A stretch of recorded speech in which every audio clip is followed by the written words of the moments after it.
생생하게 상생하며 YTN 라디오 생생경제. 안녕하세요. YTN 라디오 생생경제 김혜민입니다. 이재용 삼성전자 부회장이 국정농단 파기환송심에서 징역 2년 6개월의 실형을 선고받았습니다. 이 부회장은 그동안 삼성준법감시위원회를 세우고 자녀들에게 회사를 물려주지 않겠다며 선처를 호소해왔죠. 재판부는 준법감시위가 양형 요소가 아니다라고 말했습니다. 물론 4대 경영 포기도 양형 요소가 될 수는 없었습니다. 이 부회장의 소식이 전해지자마자 삼성그룹 장녀인 이부진 호텔신라 사장의 관련주가 강세를 보였는데요. 사실 지분 구조만으로는 이부진 사장이 삼성그룹의 경영 일선에는 나설 수 없습니다. 이래저래 삼성은 앞으로 이 부회장의 자식도 동생도 경영할 수 없습니다. 앞으로는 오직 공정한 경쟁으로 실력으로 증명받는 삼성그룹이 되기를 바랍니다. 2021년 1월 18일 YTN 라디오 생생경제 지금 시작합니다.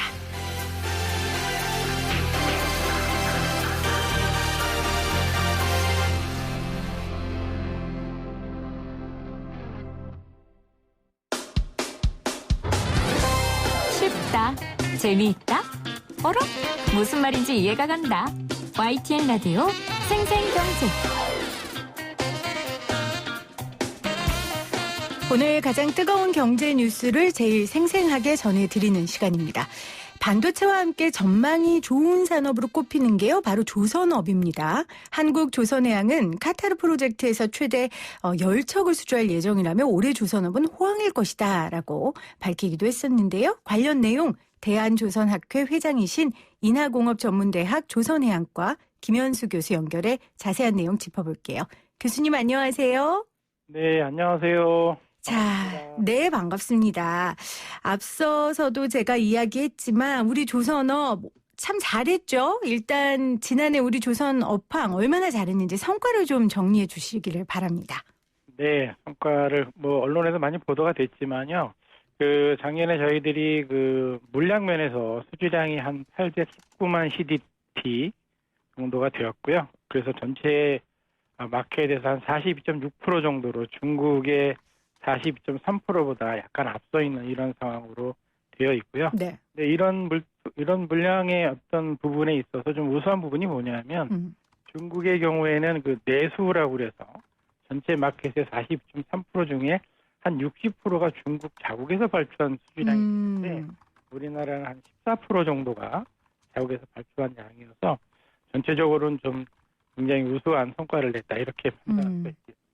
그러니까 양과 질에 있어서 모두 우리 조선이 굉장히 잘한 건데 지금 중국과도 비교해 주셨는데 사실 교수님하고 인터뷰하기로 결정한 오전에만 해도 우리나라가 지난해에 이어서 연속 3년 세계 수주 1위인 줄 알았는데 제가 방송 들어오기 전에 기사를 한 번 더 확인했더니 중국이 2년 만에 신규 선박 수주 1위를 차지했다고 CCTV가 보도했더라고요. 뭐가 맞는 거예요? 네, 좀 차이가 있을 수 있는데요. 제가 조금 전에 말씀드린 물량 관점에서 CGT라는 표현을 사용했었죠. 네. 이거는 이제 Compensate Gross Tonnage라고 해서 이제 배를 만드는 난이도에 따라서 전체적인 배가 이게 30만 톤짜리 배다 이렇게 표현하는 게 아니라 네네. 그 배를 만드는데 난이도 이런 걸 가지고서 영국의 조선 해운 관련된 통계에는 클락슨이라는 회사가 있습니다. 네네. 그 회사에서 발표한 거는 우리나라가 1위로 되어 있고요. 중국에서는 아마 다른 관점에서 자기들이 1위라고 발표한 것으로 이해를 하고 있습니다. 다른 관점에서 지금 기사에 따르면 중국의 3대 주요 지표가 있네요. 건조량, 신규 수주, 수주 잔량. 네. 여기에서 신규 수주가 48.8%를 차지해서 한국과 일본을 제쳤다고 보도했는데 보는 관점에서는 다르다라고 설명해 주셨습니다. 교수님. 네네. 제가 볼 때는 아마 데드웨이트 관점에서 중국에서 하진 않았나 이런 생각을 하고 있습니다. 네. 교수님. 죄송합니다. 더 의미 있는 부분은 사실 수주 금액이거든요. 네. 그래서 우리나라가 작년에 한 183억 불 정도 수주를 했고요. 중국이 한 145억 불 정도 수주가 돼서 뭐 가격면에서도 좀 연속 중국을 앞서서 한 3년 정도 세게 일을 했다. 네. 이런 말씀을 드릴 수 있겠습니다. 네. 교수님 지금 전화 상태가 좀 고르지 못해서 저희가 잠시 전화를 끊고 다시 연락을 좀 드리겠습니다. 네, 알겠습니다. 네, 오늘 생생 인터뷰는 이 조선업 관련된 이야기를 좀 나눠보고 있습니다. 반도체와 함께 전망이 좋은 산업으로 꼽히는 게 바로 조선업입니다. 대한조선학회 회장 김현수 교수와 함께 이야기를 나누고 있는데 교수님께서 작년 한 해 양과 질 모두 우리나라의 조선업이 굉장히 앞섰다라는 이야기를 해주셨고요. 중국과 비교해 봤을 때도 자국 발주보다는 우리는 수출이 더 많기 때문에 여러모로 굉장히 의미 있다라는 말씀까지 해주셨습니다. 네, 지금 전화 연결돼 있네요. 교수님. 네. 네. 자, 중국과 비교해서 이야기 좀 들어봤고요. 더 기분 좋은 건 앞으로 이 장밋빛이 더 계속될 거라는 거예요. 연초부터 대규모 건조 계약 소식이 좀 연이어 들어오는데 설명을 해주시는데 교수님, 저희는 전문가가 아니니까 혹시 그 업계 용어가 있으면 조금 설명을 섞어서 같이 부탁드립니다. 네. 네, 그렇게 하겠습니다. 연초부터 우리는 한국조선해양이라는 회사와 삼성중공업 등등 회사에서 뭐 초대형 컨테이너 선박, 원유 운반선 선박 이런 배들 한 12척을 수출했다고 발표가 되어 있습니다. 네. 그래서 전체 규모로 보면 한 1조 한 6천억 정도가 되겠고요. 지금 한 2주 정도 지났는데 그 정도 수출한 거고요. 올해 우리 조선의 수출 목표가 네. 한 300억 불, 그래서 한 36조 정도 됩니다. 그래서 그중에 이제 1조 6천억 정도를 지금 수출한 거니까 목표를 위해서 좀 잘 출발을 하고 있다. 뭐 이렇게 좀 보고 싶습니다. 네, 잘 출발하고 있다라고 얘기해 주셨습니다. 사실 작년 초만 해도 굉장히 힘들었고 그런데 우리 조선업계가 이렇게 괴력을 발휘할 수 있었던 부분이 고부가 가치 선박 때문이라고 하던데 그러니까 이게 말 그대로 그 고부가 가치입니까? 하나 만들어도 가치가 높고 비싼 선박이다. 이렇게 해석하면 되나요? 네, 뭐 맞는 해석이라고 판단을 하고요. 조금만 좀 해석을 좀 보완을 해드리면 네. 일반적으로 고부가치 선박이라고 최근에 얘기하는 선박은 LNG를 운반하는 LNG 운반선, 그다음에 가스 연료를 사용하는 가스 연료 추진선 이렇게 얘기를 할 수가 있습니다. 네, 이런 선박들이 지금 이제 수주가 많이 되고 있다. 이런 부분에서 좀 가치를 인정받고 있다고 볼 수 있는데요. 왜요? 이 배들이 좀 만들기 더 어렵나요? 아니면 하나 만들어도 가치가 높습니까? 네, 일단은 배 가격이 많이 비싸고요. 일단 비싸고. 그리고 만들기도 쉽지 않고요. 갑자기 근데 이런 걸 잘 만들 수는 없겠죠. 그렇죠. 그래서 조선 업계에서 어떤 시장의 변화나 이런 것들에서 기술적으로 잘 대응을 해서 그런 것들 시장에서 평가를 받아서 지금 이제 이런 설정을 내고 있다. 이렇게 판단을 하고 있습니다. LNG 운반선 그리고 가스 연료를 사용하는 추진선 이 두 개가 굉장히 고부가 가치 선박인데 우리나라가 지금 잘하고 있다. 알겠습니다. 또 다른 배경이 좀 어떤 게 있겠습니까? 중국과 일본의 추격이 사실 굉장히 매서우지 않았어요? 네. 어떻게 보면 이제 저는 뭐 이 고객 만족하는 마인드 이런 부분에서 좀 대응을 잘했다 우리나라가 이런 쪽으로 보고 싶은데요. 사실은 저희가 다른 경쟁 국가들보다는 좀 설계 기술력이 좀 앞서고 있습니다. 그리고 이제 선주에 대한 대응도 굉장히 높다 이렇게 저는 저희 보고 있고요. 선주들이 요구하는 것들에 대해서 설계에서 굉장히 쉽게 잘 대응을 해서 요구하는 사항들을 잘 만족시켜주고 네. 있다 이렇게 볼 수 있겠고요. 그런 이제 설계뿐만 아니라 이제 품질 관점에서도 상당히 좋은 품질을 만들어내고 있고 가장 중요한 게 납기 관점인데요. 납기 관점에서도 납기를 잘 준수하고 있다. 그래서 경쟁국보다는 이런 관점에서는 앞서고 있다. 저는 이렇게 보고 있습니다. 네, 교수님. 네. 아이고, 교수님 죄송한데요. 한국조선업은 잘 되고 있는데 저희 전화 연결은 좀 잘 안 되고 있어서 죄송한데 제가 좀 연결을 끊고 다시 좀 연결하도록 하겠습니다.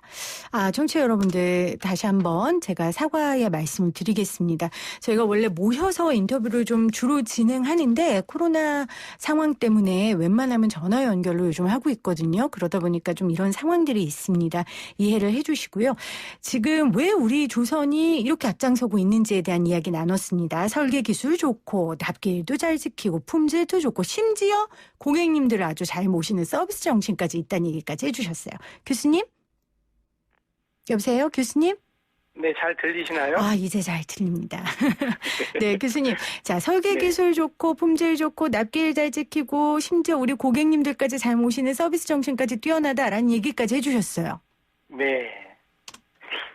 그래서 이제 그런 것들이 지금 이제 저희가 일방적인 주장이 아니라 네.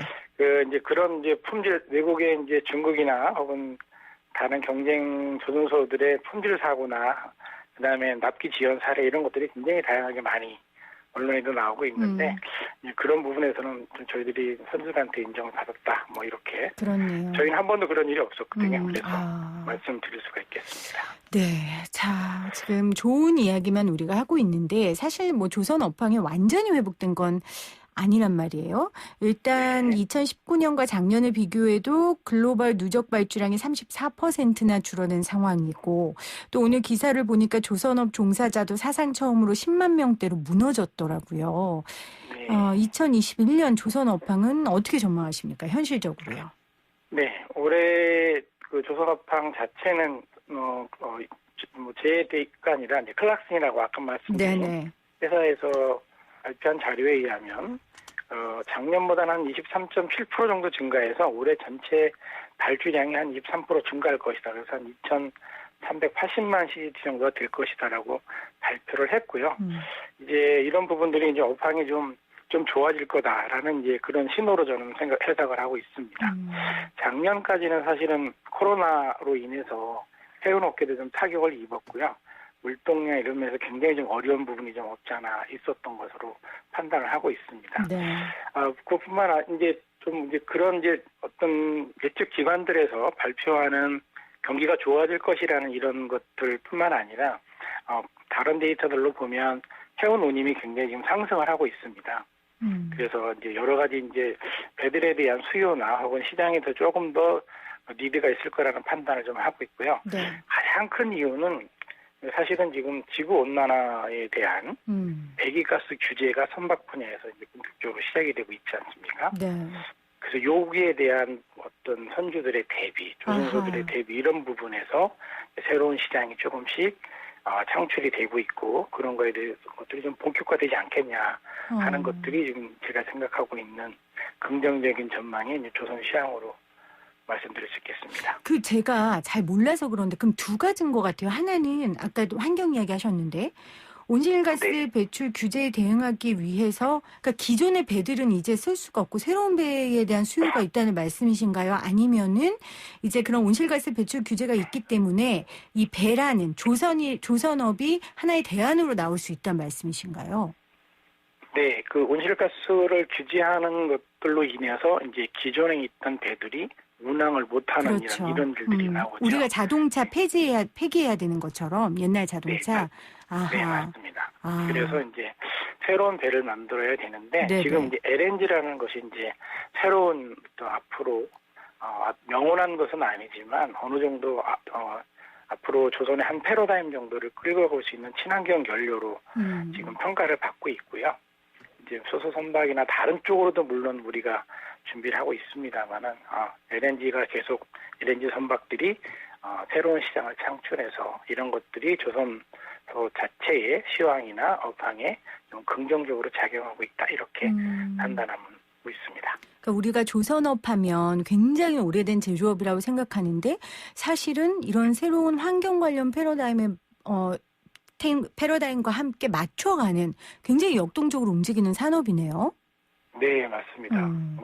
그냥 그 조선의 기술 발전이 없이는 전혀 그 세계 고객들의 그 니드를 맞출 수가 없고요. 네. 항상 조선도 똑같은 배를 만드는 게 아니라 시대와 그다음에 어떤 일반적인 국민이나 전반적인 세계 시장에서 요구하는 그런 것들을 맞춰 나가야만 선박도 판매가 되기 때문에 네.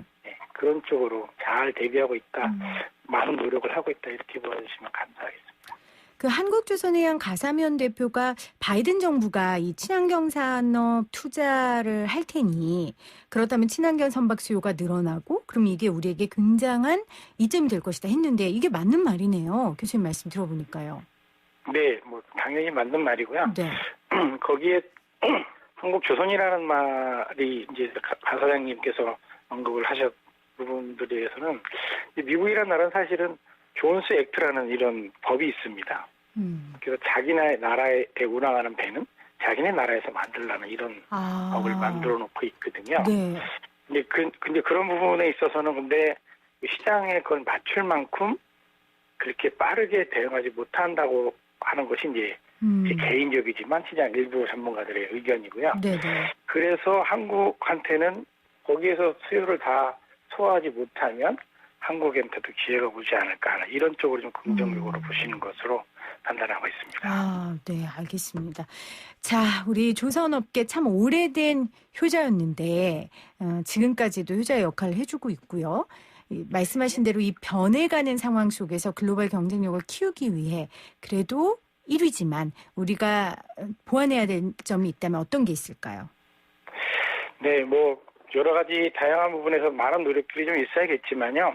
아까도 말씀드렸지만 이제 LNG라고 하는 패러다임의 에너지원에 대한 패러다임이 바뀌고 있는데 그 이후에는 이제 탈탄소라든지 다양한 또 지구 온난화와 온실가스를 규제하는 이런 다양한 패러다임들이 순차적으로 올 거라는 생각을 하고 있습니다. 그래서 네.